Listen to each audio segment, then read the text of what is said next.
Good evening and welcome to Newsnight. My name is Joel Senyonyi. Now, TDA is going to select its flag bearer on Friday this week. There's been altercations and quibblings between especially Mbabazi's camp and Dr. Kizza Besigye's camp. Who will eventually make it through as the winner? Wait and see. Andrew Mwenda, the last time you were here, it was just before the election of the flag bearer for the FDC, and you talked about 80%, but then you altered it and said, okay, Mutu might get about 30%, and you are not far from the answer. So tell me, if you were I was right on the answer. You were not far from the answer. If I was the teacher, I would give you fairly good. But anyway, tell me, when you see these two, I think, abrupt-dignation figures within the opposition, of course there's others that are standing. There's Mao, there's Professor, yes. you know, so who do you think is going to clinch this? Let me tell you, in TDA, the battle, if there is to be a real election, it will be between two people. Kizza Besigye and Amama Mbabazi. And those are the two I'm asking you about. Yes, two of them and is going to win. Yes, you see, the victor will depend on the modus, on the mode that the TDA adopts to select its candidate. Well, they have two options. One, they will try and agree. If they fail, then they'll do something. I'm trying to explain to you. But basically, so they are supposed to select a person by consensus. If they say that they will select a candidate by consensus, and who is to arrive at that consensus? The leaders of the different political parties. Amama Mbabazi has it in the bag. Why do you say so? Why? Because you see, TDA was created largely to promote an anti-Besigye agenda. Why? TDA is funded by the international donors to Uganda. Those international donors are hostile to Besigye as a candidate in this race. And those same international donors are pro-Amama Mbabazi. But they've been funding Besigye's campaigns all this while. They have been funding FDC and Besigye, and after the 2011 elections, the donors cut links with Besigye. The funding for FDC dried out. Why? Because they feel that Besigye is a bad loser, and Besigye is not willing to listen and follow things that are scientific, his rejection of opinion polls, even his inability to understand the political dynamics. So, if you read Daniel Kanaki's book, it begins with a meeting between Besigye and all the Western donors to Uganda. He had a meeting with them, and in that meeting, Besigye leaves humiliated and angry and gives up on them. And in that meeting, they also give up on them. You read Kanaki's book. So, TDA therefore was created to find an alternative to Besigye. And since the donors are funding it, they can only fund it if Besigye is not a candidate. So Mbabazi is the candidate that these donors prefer. Therefore, the leaders in TDA can only promote Mbabazi and can only sideline Besigye. That is why what you're likely to see is that should Mbabazi be the one selected, especially after they had violated every single rule in order to accommodate him, and I'm sure they accommodated him under pressure from donors. This is my suspicion. I don't have any factual evidence on it.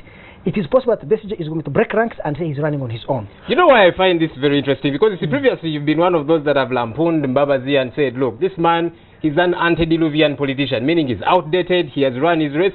He goes to Mbale, pulls these crowds, and now you seem to be saying this man actually seems to have a bit of potential after all. No. I'm saying Mbabazi, I had discussed this with Maurice on this show and told him TDA will select Mbabazi, not Besigye.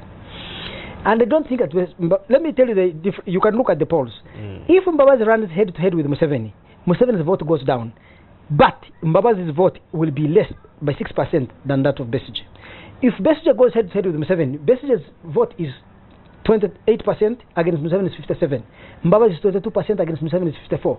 Why? It is because when Museveni runs against Mbabazi, many strong fanatical supporters of Besigye will pull out of voting. They will stay home because they think that Besigye has been one with Museveni, tormenting them and terrorizing them. Two, if Besigye one with Mbabazi? Yes.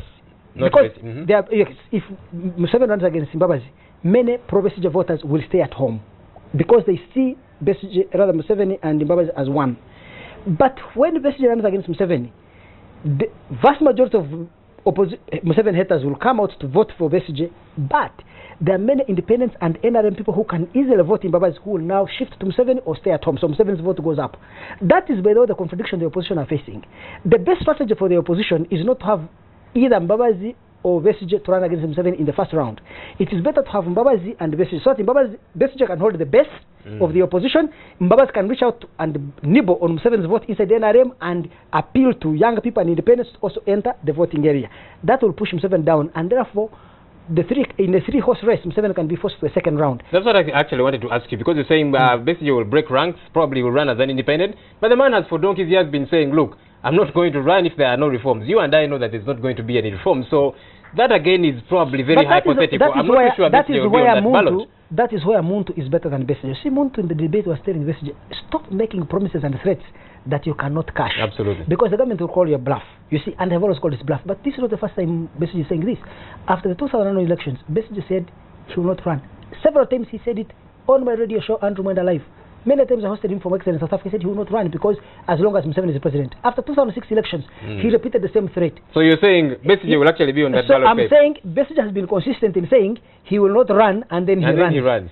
Just like Museveni has been consistently saying he's going to leave power and he doesn't leave it. What you learn from it is that politicians are politicians. What they say is contingent upon future possibilities, future opportunities, and future luck. Well, if there's anybody that is fungible, that would be politicians. Andrew Mwenda, thanks a bunch for sharing your 2 pence. The pleasure is all mine. And that will do for today's edition of Newsnight.